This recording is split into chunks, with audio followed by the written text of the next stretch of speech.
Hi everybody, Jim here with Life Priorities. Hope you had a great week. Here at Life Priorities, we explore the question, what are our core values and how can we stay focused on them? Today we're going to be talking about making a budget. And by the way, this video may be longer than some of the others. Some of the other ones we just give you some tips, directions, and things to think about. But today, instead of just telling you to get a budget, which I hope you know how important that is, because without a budget, our money controls us rather than us controlling our money, I wanted to show you how to set one up. At the bottom of this post, there's going to be a link where you can print out this template so that you can do your own budget. But you can use any budget form that you want. This one is set up monthly, which I think is a very good way to do it. But you can set yours up quarterly. You can set one up every 2 weeks if that's how you get paid. Whatever helps you stay on track for your budget. But whatever you do, be thorough. Make sure you put down everything that you spend money at. Right now, today, we're going to be talking about what you've spent your money on. But of course, in the future, you want to make a budget to show you where you're going to spend your money. Decide and control where your money gets spent, because deciding where your resources are going is extremely important in order to accomplish everything you want in all of your priorities. Remember this too, when you're spending money, you're not just spending your money, you're also spending your time. The time it took you to make that money gets spent. So be very, very cautious with it and be very, very smart where you spend it.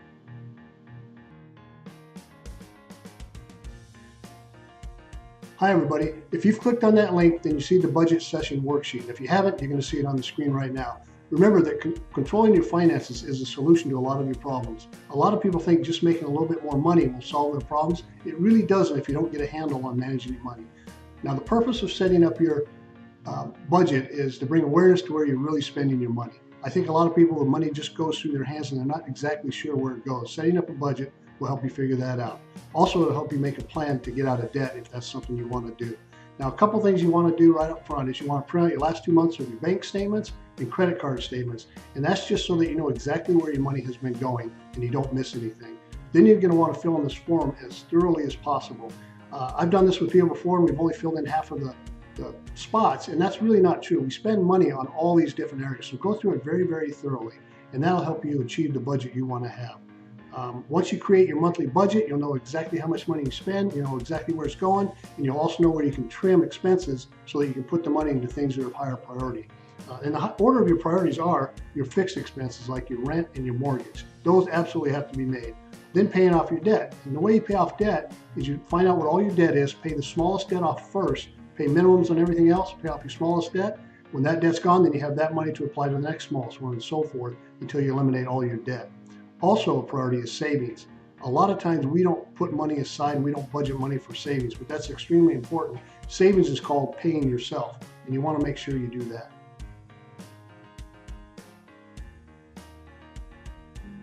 The first thing we're going to want to do is set up our monthly income. As you can see by the form, it just walks you right through it. First of all, your job, what is your net income? Not your gross, what do you get after taxes? And then do you get any commissions, any bonuses? Do you have side jobs where you make a little extra money? Anywhere you make money, make sure you put it down so you know your exact income, monthly, quarterly, however you're doing it. Okay, everyone, now that we've done the fun part, how much money we make, and that either makes you feel rich or poor, depending, now let's do the monthly fixed expenses. Now, this is not a fun exercise, but it's something you need to be very thorough about. And I'm not going to go through them all, but for instance, rent or mortgage, put your due date. Do you owe on the 1st, the 15th, the 21st, and how much do you put every month? And go down that whole list. You probably spend money in every single area. Let's just take charitable donations and tithes, and I hope you do that. If you're tithing, you should put that down in your budget because that is part of the money that's going to be leaving your hands every month. And if you see a little star next to it, those are expenses that are not necessary. In other words, if you need to, you can get rid of them. And that's where you can come up with some extra money. So go through the whole thing and fill it out as thoroughly as possible. As you can see, there's probably about 20 or 30 categories here. You can always add more if you spend money in other places. And let me scroll down real quick so you can see the other ones. Also memberships, things like gym memberships. Those are things that we don't necessarily have to do, but if it's how we have to stay in shape, then of course you're going to do it. But make sure you're thorough and put money down in every single area where you spend money now. And at the very end, add them up so you can get your monthly total of how much money it costs to maintain your lifestyle.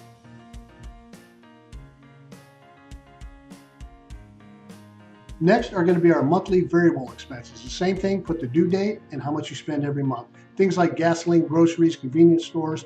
Now in this, we have a lot of money wasters. This is a place we can really save a lot of money. Things like convenience stores, coffee, dining out, entertainment, movies. If we need to put more money into our budget, these are some things that we can cut out. And I know some people do not want to cut out coffee, but when you think about spending $3 or $4 or $5 a day, just remember that's going to cost you about $80 to $100 a month. And maybe that money can help some of your priorities get done. So just go through this once again very thoroughly. And there are things on here like vacations. Now, some people say, well, I don't spend money every month on vacations. Well, take how much you spend this year and then divide it by 12 so that you can put that money aside every month so that when your vacation comes up, it's not a big hit to you. Same for things like Christmas. We might say, I'm not buying any gifts this month. Well, we're all buying gifts for our relatives and our children and our spouses for birthdays. But for Christmas, we buy a lot of them. You need to put a number in there for Christmas and maybe start putting money aside every month. So once again, it's not a big hit in December. It's throughout the year, spread out. At the very bottom, add up everything to find your monthly total of your monthly variable expenses.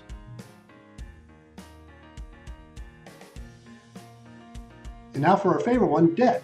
What debt do you have? What auto loans do you have? What credit cards do you have? Lines of credits, medical, student loans. Put all those in there. Put the balance and the interest rate, because once again, this is where we're going to figure out how to start paying off our debt by taking our credit cards with the lowest balance and paying them off first.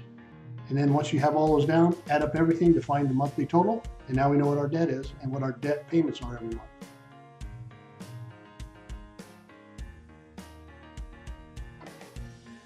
And now for our savings. As we talked about earlier, we do need to set up a budget for savings. We need to save just to have money in the bank. We need to have an emergency fund because you never know what's going to happen. Tires fall off your car, something happens to your house. You want to put money aside for an emergency fund, because once again, if you don't, when those things happen, it messes up the rest of your budget. You want to put some in there for your retirement plan. Maybe you already have a 401k, but make sure you're saving for your future. And then you just add all that up so you know how much monthly contributions to your savings you're making.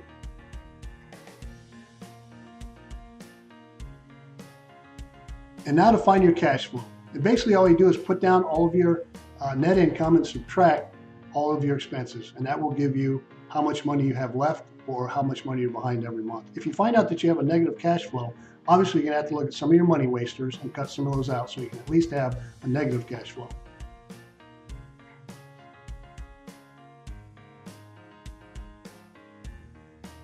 And now that you've gone through all that, you know exactly where you stand. Now we can do an adjusted cash flow after budget session.